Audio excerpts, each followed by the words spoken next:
O que há de verdade na história de que Davi Terans interessa e negocia com o Corinthians?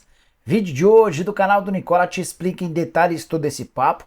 Fala também sobre o meio atacante argentino do Vélez, especulado no Palmeiras, no Flamengo e no Botafogo. Preciso te contar sobre as últimas do Atlético Mineiro, com direito à reunião que sacou a multa rescisória no contrato do Kudê. Já o Cruzeiro, que fechou com o ceifador, está perto ou interessado na contratação agora de um atleta que pertence ao Fortaleza. Arturo Vidal passou a madrugada num hospital. Tudo sobre as finais dos estaduais e as últimas do mercado a partir de agora. Antes, deixa eu só me apresentar, sou Jorge Nicola, jornalista esportivo, e a missão por aqui é deixar você por dentro das últimas do seu time do coração. Para não perder nada, só apertar o botãozinho vermelho de inscreva-se e ative as notificações também. Combinado? Bora contar que todo esse conteúdo é um oferecimento de 1xBet. Tô colocando na tela as decisões desse sábado nos estaduais. Tem CRB e Asa, partida de ida na casa do Asa e vitória do CRB. Para mim, dá CRB também nesse sábado, que garantiria o título do Campeonato Alagoano. Já em Ceará e Fortaleza, partida de ida, vitória do Fortaleza por 2-1. O Ceará tenta a reviravolta na partida de volta, também nesse sábado, vou de Fortaleza. E você? Mostra que é bom de palpite? Pega agora mesmo o link que eu vou deixar no comentário fixo, faz seu cadastro na 1xBet e vem se divertir comigo. Só não esquece de usar o código Nicola para ter direito a 100% de bônus. Combinado? Bora começar o vídeo falando sobre outras finais de estaduais durante o fim de semana. Nesse sábado tem, por exemplo, no Rio Grande do Sul, o jogo decisivo entre Grêmio e Caxias. Partida de ida em Caxias do Sul terminou empatado em 1-1. O Grêmio será campeão estadual se vencer. Em caso de empate, decisão é por pênalti. Se o Caxias vencer, o time do interior será campeão gaúcho. Uma curiosidade, existe a expectativa de que Luizito Soares seja o capitão do Grêmio para a partida. Ele nunca conseguiu ser capitão e campeão. Todos os títulos dele não tinham Luizito Soares como capitão, então pode ser algo inédito na carreira do atacante uruguaio.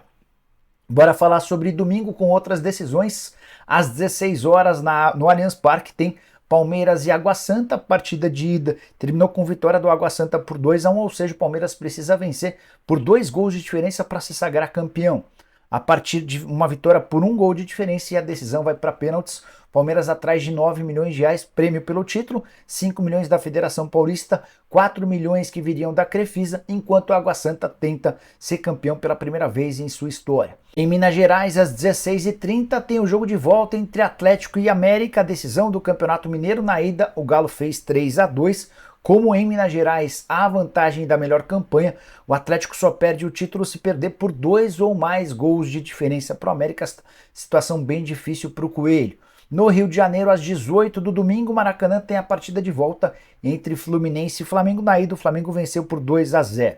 Flu precisa vencer por 2 gols de diferença para levar a decisão por pênaltis. Se quiser ser campeão no tempo normal, precisa vencer por 3 ou mais gols. A curiosidade é que no meio da semana, o Flamengo, poupando titulares, perdeu na estreia da Libertadores, enquanto o Flu, com o time titular, venceu o Sporting Cristal e assumiu a ponta do seu grupo. Queria saber o que você tem de palpites para essas decisões. Use o espaço para comentário e me diga quem vai ser campeão. Combinado? Bora falar sobre Arturo Vidal, informação importante revelada com exclusividade pelo Flazoeiro na noite dessa sexta-feira. O chileno passou a madrugada num hospital. Ele deu entrada no Hospital Samaritano na Barra da Tijuca, acompanhado do médico Fernando Bassan. Tudo porque ele reclama de dores por conta de um edema no cotovelo esquerdo. Fazia mais de 24 horas tomando remédio intravenoso que a coisa não evoluía e ele precisou ir para o hospital. Não se sabe ao certo se vai ter ou não condição de enfrentar o Fluminense nesse domingo. Bora responder agora sobre Davi Terans. Muita gente durante o programa do Nicola dessa sexta-feira me questionou se o meio atacante uruguaio que pertence ao Atlético Paranaense poderia pintar no Corinthians. Confesso que eu não estava entendendo absolutamente nada. Depois fui ler que o Atlético teria autorizado o empresário do Terans a negociá-lo com o Corinthians, ou seja, o Atlético estaria disposto a fechar um acordo com o Timão. Fui consultar uma fonte minha do Furacão e a pessoa respondeu o seguinte, abre aspas, não existe a menor possibilidade de a gente negociar o Terans com o Corinthians, fecha aspas. Só para lembrar o histórico, no começo do ano o Vasco fez 2 tentativas de contratar o Terans, ambas recusadas pelo pessoal do Atlético Paranaense, que tem no Uruguai um dos principais jogadores do time. Só um outro detalhe importante. Já aproveitando e desmentindo essa história do Atlético, também queria contar para vocês que o Corinthians não tem feito investimentos muito altos, exceto pelas contratações do Fausto na temporada passada e do Yuri, que não houve investimento em dinheiro, mas uma troca envolvendo vários jogadores. O Corinthians tem optado por jogadores baratos que cheguem a baixo custo. Não é o caso do Terans, que não seria negociado por menos de 6 milhões de euros. Mas, Nicola, o Corinthians precisa de um meia. De fato, o Corinthians já buscava um meia antes mesmo da lesão do Renato Augusto. Nesse sábado, o meia atacante vai passar por um exame de imagem para saber a gravidade da lesão. Você sabe que ele saiu substituído com 11 minutos de jogo na estreia do Corinthians na Libertadores, na última quinta-feira, na vitória por 3-0 no Uruguai contra o Liverpool. Apesar de não saber o tempo de recuperação do Renato Augusto, dá para descartar a possibilidade de Terans. Se o Renato ficar, por exemplo, 3 meses parado, Timão pode até ir ao mercado em busca de um outro meia, mas não será o jogador do Atlético Paranaense. Beleza? Esclarecido? Bora falar agora sobre o Atlético Mineiro. A sexta-feira foi pesada depois das declarações fortes do Kudê. O Atlético perdeu na quinta-feira por 1-0 para o Libertad, jogo de estreia da Libertadores, jogo no Mineirão. Você já sabe de toda a confusão da entrevista forte que o Kudê deu. Nessa sexta-feira houve uma reunião entre o técnico argentino e os representantes do Galo. Ficou combinado nesse encontro que não há mais multa rescisória. Kudê pediu e conseguiu convencer os dirigentes atleticanos a tirarem essa multa, que era de mais ou menos 10 milhões de reais. Importante dizer que a retirada da multa vale para os dois lados. Se o Atlético decidir dispensar o Kudê, não precisa pagar multa rescisória. O mesmo vale para o treinador argentino. Não vai haver nenhuma mudança até o jogo com o Coelho nesse domingo. Se o Atlético for campeão, a tendência é que a coisa fique um pouco mais amena e ele continue. Qualquer outro resultado que não o título, especialmente pela vantagem de poder até perder por um gol para ser campeão, e o Kudê não será mais treinador do Galo, ou por decisão dele, ou dispensado. Só para completar, vale a lembrança de que Eduardo Kudê tem um dos maiores custos entre todos os treinadores que já passaram na história do futebol brasileiro. Bora falar agora sobre o Cruzeiro, que depois de encaminhar a contratação de Henrique Dourado, centroavante que não jogava desde agosto do ano passado, o Cruzeiro tem um novo alvo agora para a zaga, Tinga. Lateral barra zagueiro, 29 anos de idade, pertence ao Fortaleza. É um dos mais antigos no elenco do Leão do Pici, jogador que nessa temporada já acumula 15 jogos e tem contrato até o fim do ano. Confesso que achei meio esquisito o Tinga trocar Fortaleza, onde ele é líder, tem super importância, por um Cruzeiro que vai tentando se remodelar. Mas fui consultar uma fonte minha no Fortaleza e não senti muita firmeza em relação à permanência do atleta. É óbvio que para que o negócio saia agora, vai haver a necessidade de uma compensação financeira. O Fortaleza não tem liberado seus jogadores de maneira muito fácil, mas o Cruzeiro já se colocou à disposição, inclusive, para fazer a compra do jogador. Quero aguardar cenas dos próximos capítulos, estou curioso para saber como é que termina essa história. Só para relembrar, Tinga, que chegou ao Fortaleza há bastante tempo e participou do tetracampeonato estadual. Foi campeão em 19, 20, 21 e 22 e vai tentar nesse sábado o pentacampeonato, algo que o Fortaleza nunca conseguiu em sua história. O Ceará já foi pentacampeão de forma consecutiva, o Fortaleza ainda não. Bora falar agora sobre o Vasco da Gama para contar para vocês sobre a tentativa do Vasco em contratar um atacante que pertence ao América. Trata-se de Matheus Gonçalves. Essa história é curiosa. O América venceu o Peñarol por 4-1 na estreia da Sul-Americana no meio da semana. E depois da partida, o Matheus Gonçalves, que tem sido bem pouco utilizado na temporada, são só 5 jogos, a maior parte deles na condição de reserva, disse o seguinte em entrevista, abre aspas, estou com 2 propostas na mesa.